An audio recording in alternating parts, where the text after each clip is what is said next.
दोस्तों नमस्कार। कल होली है और होली से पहले ही आपको बहुत बहुत अग्रिम शुभकामनाएं। कमोवेश हर कोई एक दूसरे को शुभकामनाएं भेज रहा है और ये शुभकामनाएं देने की स्थिति राजनीतिक दलों में भी है। तमाम नेता भी एक दूसरे को होली की बधाई दे रहे हैं। कल ही कहा जा रहा था कि मनीष सिसोदिया की होली कहां बीतेगी, घर जाएंगे या जेल जाएंगे, उनकी होली जेल में बीतेगी।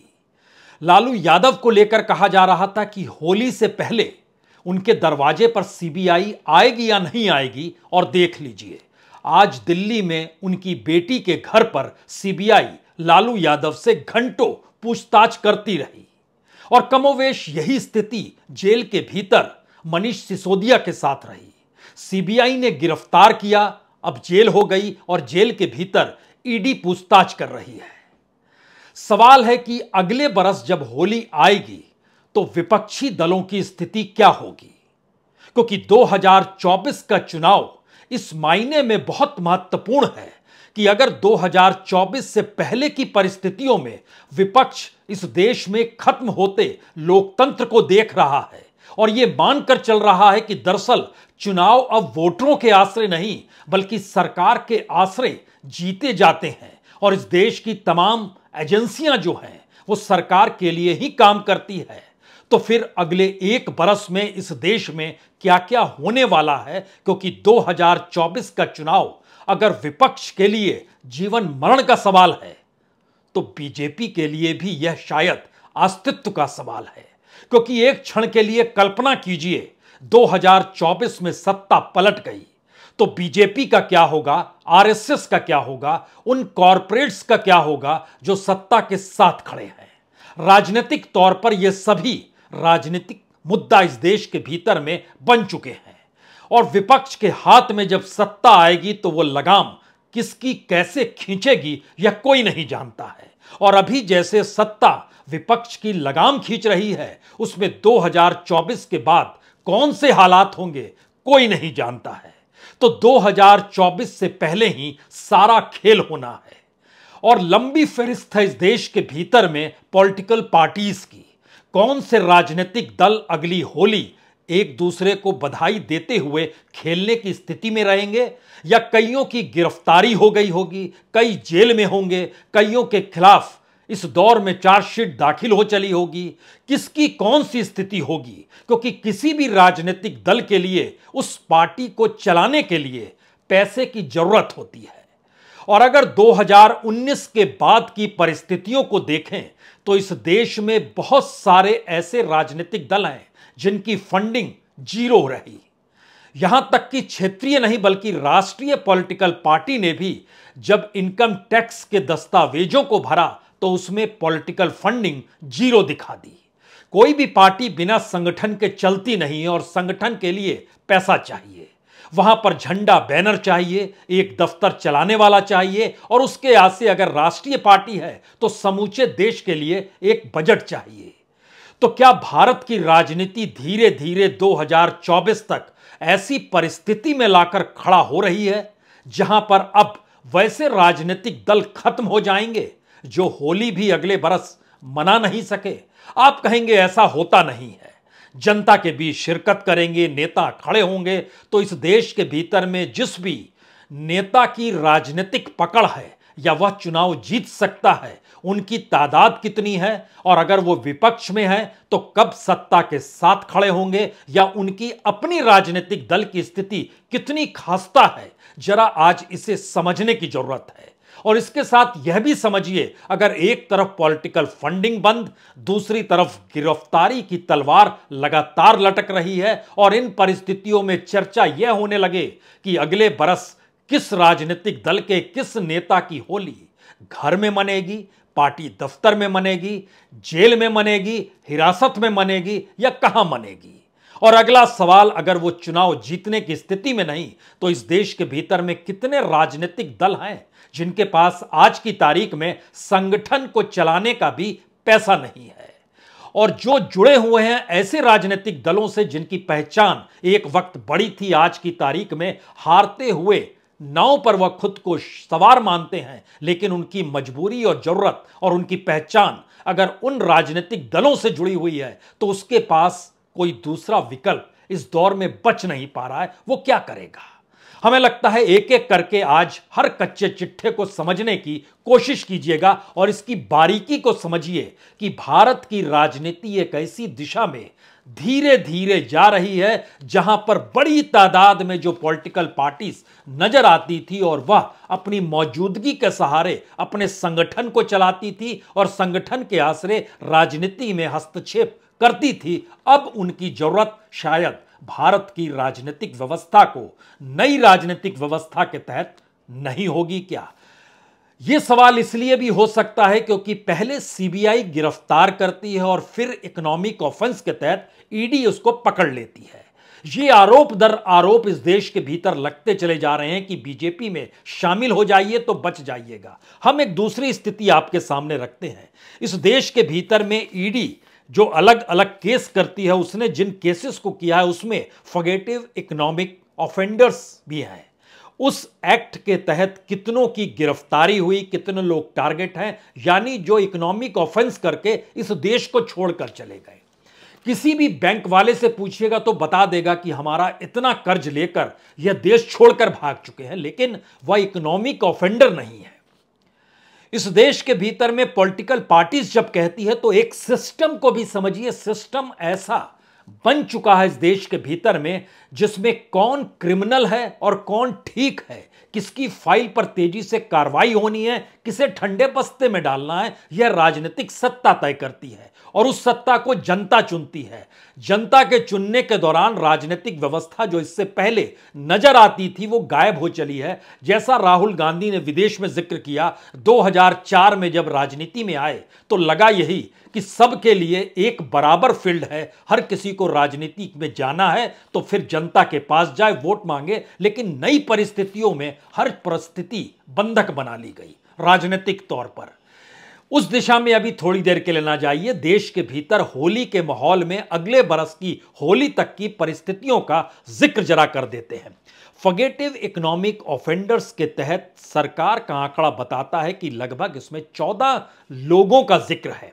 उन 14 में से जो डिक्लेयर किए गए वो 9 ही लोग हैं। आप कहेंगे 9 ही है, हम तुरंत बता देते हैं, माल्या भी है, नीरव मोदी भी है, मेहुल चौकसी भी है, अलग अलग नाम लेना शुरू कर दीजिए, उसमें आपके झटके में नाम आ जाएंगे। फिर कहेंगे बैंकों की लिस्ट देख लीजिए, कितने इकोनॉमिक ऑफेंड करके भाग गए, आप उसका जिक्र क्यों नहीं करते हैं। लेकिन इससे ज़्यादा महत्वपूर्ण है कि जो अमाउंट की जानकारी दी गई जिन प्रॉपर्टीज़ की, उसकी कुल संख्या बताई गई 433 करोड़। यह इस देश की एजेंसी का एक चेहरा है जो आपके सामने रखने की जरूरत है। दूसरी बात, इस दौर में जो ईडी, आईटी, सीबीआई उसने जो केसेस ले लिए जहां पर बीजेपी की सत्ता नहीं है, एक राज्य उसमें जोड़ दीजिए जहां बीजेपी की सत्ता, वहां पर विधायकों की खरीद फरोख्त के साथ बन गई, उसमें कर्नाटक आता है। लेकिन उसके अलावे कर्नाटक, राजस्थान, तेलंगाना, महाराष्ट्र, आंध्र प्रदेश, वेस्ट बंगाल, छत्तीसगढ़, पंजाब, इन राज्यों में 2019 के बाद पॉलिटिकली तौर पर जो इफेक्टेड हो रहे थे, यहां पर जो ईडी, सीबीआई, आईटी ने जिनको गिरफ्त में लिया, जिन पर छापे मारे, जितने मामले बने, उन मामलों की तादाद थी 2109। 2022 के मार्च तक का यह आंकड़ा हम आपको बतला रहे हैं। इसमें से 417 सीधे सीधे पॉलिटिकल नेताओं को इफेक्ट कर रहे थे। 1290 मामले सीधे सीधे राजनीतिक दलों की मदद करने वालों के साथ जुड़े थे और इन मदद करने वालों के साथ जो उसके निचले स्तर पर लोग आते हैं उनकी संख्या थी 402। यानी कुल मिलाइएगा तो ये 2109 मामले पॉलिटिकली तौर पर 2019 के जीतने के बाद सीबीआई, आईटी और ईडी की कार्रवाई के तहत दायरे में लिए गए। 2022 के साल में और अभी तक की परिस्थिति में 1640 मामले हैं। इसमें से 512 पॉलिटिशियंस को दायरे में लेते हैं, 914 उन पॉलिटिशियंस की मदद करने के दायरे में आते हैं और 214 उस मदद के बाद की सेकंड लाइन है। यानी टोटल 1426 सीधे तौर पर और 214 अलग से, यानी 1640 मामले। इसका एक दृष्टि और समझिए, मान लीजिए मनीष सिसोदिया से पूछताछ ईडी कर रही है इस वक्त, तो सीबीआई ने अपने तौर पर कितनी जगहों पर इस दौर में छापा मारा। अगर 2021 से प्रक्रिया को समझें तो देश के 10 राज्यों में छापे मारे गए दिल्ली एक्साइज पॉलिसी को लेकर, जो कि शराब नीति की बात जिक्र हो रहा है। दिल्ली में छापा पड़ा, हरियाणा में पड़ा, उत्तर प्रदेश में पड़ा, तेलंगाना में पड़ा, आंध्र में पड़ा, पंजाब में पड़ा, कर्नाटक में पड़ा, बंगाल में पड़ा, राजस्थान में पड़ा, केरल में पड़ा। यह पहली लाइन है, एक मामले को लेकर इतने छापे। उसके बाद दिल्ली के डिप्टी सीएम सीबीआई की गिरफ्त में जेल चले गए, तो वहां ईडी का दायरा शुरू हो गया। अब आपके जहन में सवाल होगा, क्या आम आदमी पार्टी भी नहीं लंबा चलेगी, या तमाम पॉलिटिकल पार्टीज के साथ ये भी अस्त हो जाएगी? यह सवाल आप कर सकते हैं, क्योंकि राजनीतिक तौर पर आर्थिक परिस्थितियां तभी जुड़ती है जब आप सत्ता में रहे, और आम आदमी पार्टी के पास तो पंजाब भी है, तो उसका पैसा उसको आ रहा है, फंडिंग हो रही है, इलेक्ट्रल बॉन्ड भी कुछ आ रहे हैं। लेकिन जैसे ही बीजेपी का आप जिक्र करेंगे, सारी परिस्थितियां धूमिल लगने लगेगी, और इस देश के भीतर में लगभग ऐसे 22 रीजनल फोर्सेस है जिनका महत्व राजनीतिक तौर पर रहा। उनको जो पॉलिटिकल फंडिंग हुई, जो इनकम टैक्स डिपार्टमेंट के जरिए जो निकल कर आया 2021-22 में, इस फाइनेंशियल ईयर में, कल्पना कीजिए उनको पॉलिटिकल फंडिंग जीरो रही। आप कहेंगे जीरो भी रहती है? जी, 2021-22 में जीरो में सीपीआई भी आती है और मायावती की बीएसपी भी आती है, इसको भी जीरो ही मिला। ये नेशनल पार्टी है। रीजनल फोर्सेस में आइएगा तो उसमें बहुत सारी पॉलिटिकल पार्टीज आपको जीरो अंक के साथ नजर आएगी, और किसी को कुछ लाख मिल गए, किसी को 1 करोड़ मिल गए, इससे ज्यादा किसी की तकदीर लिखी हुई नहीं थी जो इनकम टैक्स के सामने इन्होंने भरा दस्तावेज। एक और सवाल था इलेक्ट्रल बॉन्ड को लेकर भी। इन दोनों के आंकड़ों को जरा समझिए, तब आप समझ पाएंगे पैसा नहीं है, गिरफ्तारी कभी भी हो सकती है, क्योंकि सीबीआई और ईडी दोनों की लिस्ट जो निकाली गई उसमें बताया गया 2024 से 2022 में के बीच में 121 पॉलिटिशियन को घेरा ईडी ने, जो उनकी फाइल और चार्जशीट तैयार करके बैठी हुई है। उसमें से 115 विपक्षी नेता हैं। सीबीआई ने 124 पॉलिटिशियन को घेरा, उसमें 118 विपक्षी नेता हैं, यानी 95% जो हैं वो विपक्ष के ही लोग हैं। तो कोई भी सवाल करेगा, भाई चुनाव जीत नहीं पा रहे हो, गिरफ्तारी हो जाती है आपके साथ खड़े होने पर, कोई फंडिंग करते हैं तो छापा पड़ जाता है हमारे यहां, और आपके तो खुद भी चार्जेस लगने लगे हैं, तो अब आपकी राजनीतिक दल का क्या फायदा? राजनीति का मतलब तो था कि कुछ कमाए, और उस कमाई के बाद हम जब आपको कुछ दें तो उसका रिटर्न मिल जाए, लेकिन वो रास्ते बंद हो गए। तो अब आप कैसे बचेंगे?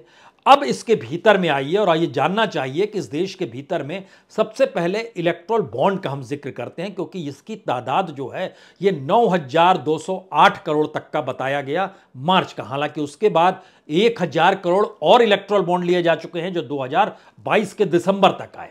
लेकिन एक क्षण के लिए जो डाटा सरकार ने जारी किया, जो पॉलिटिकल पार्टीज के जरिए निकल कर आया, 9,208 करोड़ में से 5,270 करोड़ बीजेपी के खाते में, कांग्रेस के खाते में 964 करोड़, टीएमसी यानी तृणमूल कांग्रेस बंगाल में सत्ता में है, उसके खाते में 767 करोड़। इन तीनों को मिला दीजिएगा तो 9,000 करोड़ में से 7,000 करोड़ तो यही हो गए। बाकी बचे 2,000 करोड़, जिसके दायरे में तमाम पॉलिटिकल पार्टीज, एनसीपी का जिक्र कीजिए, आम आदमी पार्टी का जिक्र कीजिए, शिवसेना का जिक्र कीजिए, आरजेडी का कीजिए, जेडीयू का कीजिए, लेफ्ट का कीजिए, डीएमके का कीजिए, एआईडीएमके का कीजिए, समाजवादी पार्टी कीजिए, बीएसपी कीजिए, नेशनल कॉन्फ्रेंस कीजिए, पीडीपी कीजिए, जो करना है करते चले जाइए, लेकिन अधिकतर के खाते इलेक्ट्रल बॉन्ड को लेकर जीरो।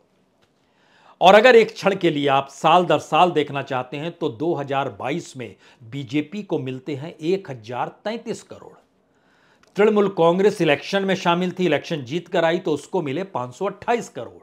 कांग्रेस कहीं चुनाव नहीं जीतती है तो 253 करोड़। यह टॉप के 3 हैं, और इन टॉप के तीनों का हमने आपसे जिक्र किया। और बरस दर बरस अगर आप देखते चले जाइएगा तो टीएमसी को इस बार तो 528 करोड़ मिल गए, पिछली बार कितने मिले थे? सिर्फ 42 करोड़। उससे पहले 100 करोड़, उससे पहले 97 करोड़।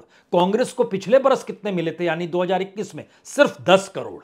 इलेक्ट्रल बॉन्ड का हम जिक्र कर रहे हैं, क्योंकि इसके बाद इनकम टैक्स की स्थिति हम आपके सामने लेकर आते हैं, जो ये बताते हैं इलेक्शन कमीशन को और टैक्स के हिसाब से जो जानकारी दी जाती है कि हमने कितना किस रूप में खर्च किया और कितना पैसा आया, बीजेपी ने 2021-22 को लेकर जो भरा, यानी 22 के मार्च तक की यह स्थिति, अब तो 23 का इनकम टैक्स अब भरा जाएगा तो जानकारी उसके बाद आएगी। बीजेपी कहती है 614 करोड़ 92 लाख रुपए हमारे पास जो पॉलिटिकल फंडिंग हुई और जो पैसा आया वो बीजेपी ने इतना बताया। इसके बाद सोचिए 614 करोड़ 52 लाख रुपए बीजेपी बता रही है, कांग्रेस कितना बता रही है जो दूसरे नंबर की पार्टी है? 95 करोड़। टीएमसी तीसरे नंबर पर है, जी नहीं, एनसीपी तीसरे नंबर पर है, यहां पर उसने बताया 57 करोड़। और चौथे नंबर पर आती है टीएमसी जिसने बताया 43 लाख। अब आप समझना शुरू कीजिए ये लाख का किस्सा और स्थिति जो बिगड़ती है करोड़ के किस्से में, उसमें किस पॉलिटिकल पार्टी को कितना पैसा मिल रहा होगा। समाजवादी पार्टी उत्तर प्रदेश में 33 करोड़ दिखाती है, जनता दल यूनाइटेड यह भी लगभग 33 करोड़ दिखलाती है, आम आदमी पार्टी लगभग 38 करोड़ दिखाती है। टीडीपी का एक वक्त सोचिए क्या वर्धस्त हुआ करता था, उसके पास पैसे आते हैं साल भर में 62 लाख। झारखंड मुक्ति मोर्चा के पास आते हैं 1 लाख, उससे ज्यादा तो आंसू के पास आ जाते हैं जो बीजेपी के साथ खड़ी है। अब आप कहिएगा स्टेट में है नहीं और बीजेपी के साथ खड़ी है, उसके पास 13 लाख आ जाते हैं। जनता दल सेकुलर के पास आते हैं 1 करोड़ रुपया। ऑल इंडिया मुस्लिम MIM उसके पास आते हैं लगभग 1 करोड़ 56 लाख। नेशनल कॉन्फ्रेंस 0 है, PDP 80,000 है, अकाली दल 13 करोड़ है। हम इस परिस्थिति का और आरजेडी का जिक्र भी करना चाहिए। आरजेडी ने 2021-22 के बारे में जानकारी नहीं दी है, लेकिन 20-21 में उसने कहा था 11 करोड़। वो सत्ता में आ गई थी तो 11 करोड़ फंडिंग हो गई। उसके ठीक पहले आइएगा तो 6 करोड़ था, उससे ठीक पहले के साल आइएगा तो 1 करोड़ 18 लाख था, उससे पहले आइएगा तो 1 करोड़ 16 लाख था, उससे पहले यानी 2016-17 में आइएगा तो 79 लाख था। पैसा है नहीं, चार्जेस लगे हुए हैं ईडी और सीबीआई के। राजनीतिक तौर पर आपको कैसे खड़ा होना है आप नहीं जानते हैं, और इन सब के बीच राजनीति सबको हड़पने को तैयार है। अब यहां पर एक फार्मूला काम करता है जो बीजेपी का फार्मूला है और तमाम विपक्ष को खत्म करने की स्थिति में क्यों आ गया है। 5-6 फार्मूले काम करते हैं, उसमें एक फार्मूला तो सबने बतला दिया कि दरअसल केंद्रीय सरकार जो है वो जांच एजेंसी जो सेंट्रल की है वो सीबीआई, ईडी, आईटी है, उसका इस्तेमाल करती है, आप जान गए। उत्तर प्रदेश में मिट्टी में मिला दूंगा कि नीति आ गई, बुलडोजर चलने लगा, यानी कानून धरा का धरा रह गया, नई परिस्थिति निकल कर आ गई। असम FIR लॉन्च कीजिए, पुलिस भेजिए, किसी को भी यहां पकड़कर ले आइए। यह अपने अपने तरीके की नई नई परिभाषाएं थी। कर्नाटक में 40% कमीशन है हर चीज को लेकर। नेता के घर से करोड़ों रुपए पकड़ में आते हैं और वहां जाकर बीजेपी के बड़े नेता कहते हैं हम करप्ट नहीं है, दूसरे करप्ट है। सब कुछ आंखों के सामने है, लेकिन फार्मूले क्लियर हैं। महाराष्ट्र का प्रयोग, उसमें एकनाथ सिल्वे को शिवसेना ही सौंप दी गई, यानी 54 में से 40-50 सांसद अगर एक तरफ भी चले जाएं तो क्या सांसदों को पूरी पार्टी दी जा सकती है? गजब की परिस्थिति है इस दौर में, जो अलग अलग फार्मूले, और इसमें विधायकों की खरीद फरोख्त के लिए मध्य प्रदेश का जिक्र कीजिए, कर्नाटक का जिक्र कीजिए, गोवा का जिक्र कीजिए, उत्तराखंड का जिक्र कीजिए, कई राज्यों का आप जिक्र कर लीजिए। यानी फार्मूला एक तरफ ऐसा है कि अगर डेमोक्रेसी नहीं और तानाशाही के मिजाज में यह देश चल पड़ा है और ये अगर 2024 में और ताकत से जीतते हैं तो मैसेज क्या है? इस तानाशाही को लोग पसंद करते हैं, और जो तमाम विपक्ष की कतार में खड़े हुए नेता हो या पॉलिटिकल पार्टी हो, उनके प्रति किसी को मोह माया नहीं है।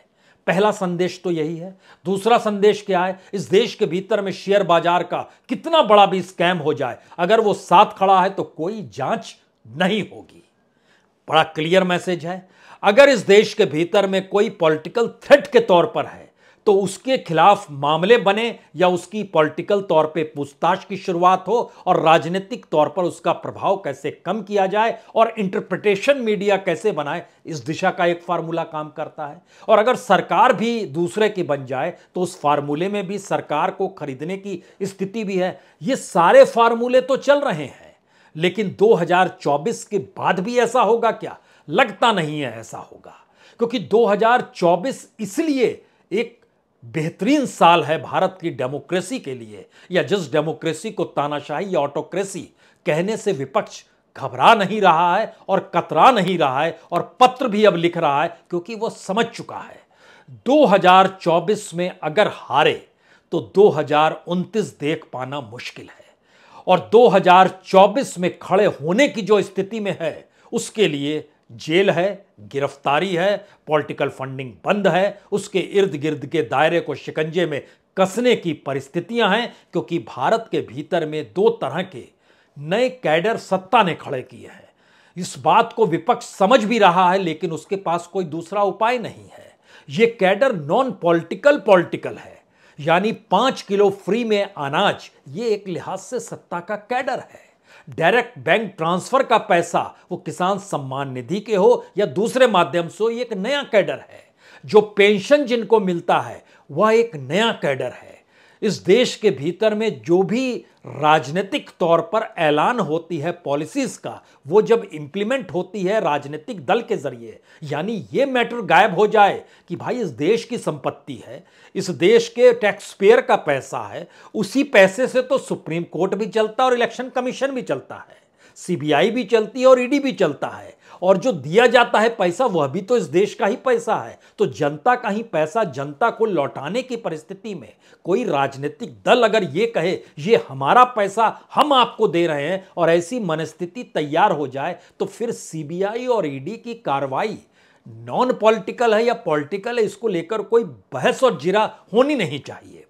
और अगर ऐसे परसेप्शन के आश्रय 2024 के चुनाव तक की स्थिति में देश आकर खड़ा हो रहा है, तो आखिरी और बड़ा सवाल तो हर जहन में बार बार यही आएगा कि एक लंबी कतार है इस देश के भीतर में, जम्मू कश्मीर से लेकर के, चाहे वो जननायक जनता पार्टी हो, चाहे पीडीपी हो, पीएमके हो, राष्ट्रीय लोकतांत्रिक पार्टी हो, सिक्किम क्रांतिकारी मोर्चा हो, डेमोक्रेटिक फ्रंट हो, महाराष्ट्र गोमांतक पार्टी हो, या फॉरवर्ड ब्लॉक हो, केरल कांग्रेस हो, गोवा फॉरवर्ड पार्टी हो, तमाम पॉलिटिकल पार्टीज का नाम लेते चले जाइए। इनकी जरूरत क्या है? कोई भी सवाल उठा देगा। और इनकी जरूरत अगर राजनीतिक तौर पर इनकी अपनी राजनीतिक जमीन पर ना रहे और पैरेलल में एक बड़ी फोर्स आकर खड़ी हो जाए, तब आप क्या करेंगे? तो कौन होली कैसे मनाएगा 2024 की? ये सवाल 2023 की होली के वक्त कहीं बड़ा इसलिए है क्योंकि आज तो शुभकामनाएं दे दीजिए, कल होली है, हमने भी आपको दे दी, कल होली है, लेकिन 2024 के चुनाव के वक्त, 2024 के लोकसभा चुनाव को लेकर होली के वक्त ही नोटिफिकेशन जारी होगा, और उससे पहले अगर मौजूदा सत्ता के लिए यह स्थिति जिंदगी और मरण की परिस्थिति में लाकर खड़ा कर रही है, उसके अपने राजनीतिक अस्तित्व और विचारधारा की सोच के साथ खड़ी हो रही है, तो उसके लिए भी कहीं ज्यादा महत्वपूर्ण यह चुनाव है। सवाल है जनता की होली, सवाल है जनता की भागीदारी, सवाल है इस दौर में जनता का नजरिया क्या है। यह वो परसेप्शन है जो अलग अलग माध्यमों से बनता है, और अगर उन तमाम माध्यमों पर कब्जा हो चुका है तो इस देश के विपक्ष के पास एक ही रास्ता है, उसे जनता के साथ खुद को घुल मिला लेना होगा, जहां पॉलिटिकल पार्टी और जनता के बीच का अंतर मिट जाए। लेकिन इसके लिए बहुत नैतिक बल चाहिए। यह नैतिक बल अगर विपक्ष के नेताओं में है तो फिर वो जनता में तब्दील हो जाए, अन्यथा अगली होली मुश्किल भरी। बहुत बहुत शुक्रिया, बहुत बहुत शुक्रिया।